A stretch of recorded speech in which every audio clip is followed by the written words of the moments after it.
When I talk about mental health, one of my favorite quotes says, "Mental health is something that affects everyone, so it only makes sense when the solutions we create are solutions that help everyone."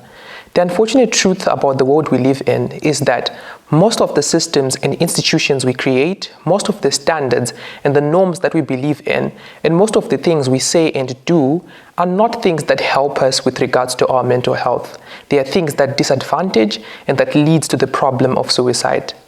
The 10th of September is a day where we commemorate World Suicide Prevention Day, and it's a day where we have to interrogate as society what we are doing and what we can improve on, why exactly individuals are being pushed to commit suicide, and what we need to change. We need to create hope through awareness, and that is something that can only be done at a point where we begin to introspect on the dangers that we are creating and ways that we need to respond to. For example, when you look at the institutions that serve us in status quo, they are institutions that demand a lot of us from us, and they don't give back what they should be. For example, let's look at the educational system. It's a system where a young child as young as 7 years old is expected to go to school from 7 o'clock all the way up to 5 o'clock. They have time for extra lessons, time for homework, but they don't have time to learn and to do other things that are fun for other kids. It's not something that is helpful for our mental well-being as individuals. It creates a lot of pressure that means that the Gen Z is a generation that is harmed on all fronts. Let's look at the employment sector. Employment is something that we all care about, and it's something that brings a lot of return. But when you analyze what is happening in the workspace, in the places where we work, you begin to see that there is also a need for reform in these systems. You begin to see that workers are expected to work ridiculous and ungodly amounts of workload with little time for rest. They're expected to work way past their working hours with little compensation.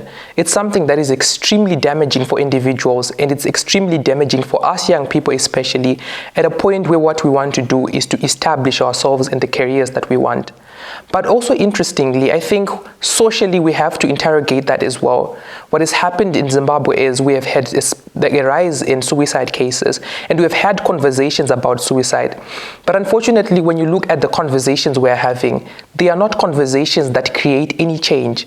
For example, we say, "He killed himself because of love, Mujolo." And then when we talk about that, we talk about it like it's something that is funny and something that is ridiculous. Like when a man does something like that, they're inherently stupid. When you do that, you are not looking at the real causes of why someone ended up committing suicide.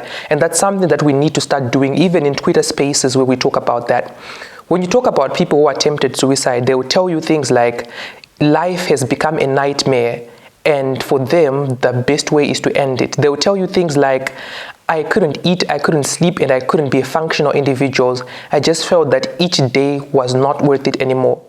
When you look at that, and when we understand the voices of those people, then we begin to understand how they feel. And when we understand how they feel, we begin to know what we ought to do in order to change.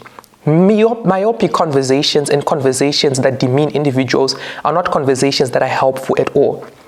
You must understand that we have come at a crossroads where we need to take action as a society. Each life that is taken by suicide is a life too many. We need to start unpacking policies, demanding changes, especially as they relate to us as young people, our employment, our education, and all the demands that society has pressed upon us. We need everyone to activate their inner advocate, to advocate for change and to advocate for reform. We need people to become more intentional about what they say to others, the kind of love and compassion that they give.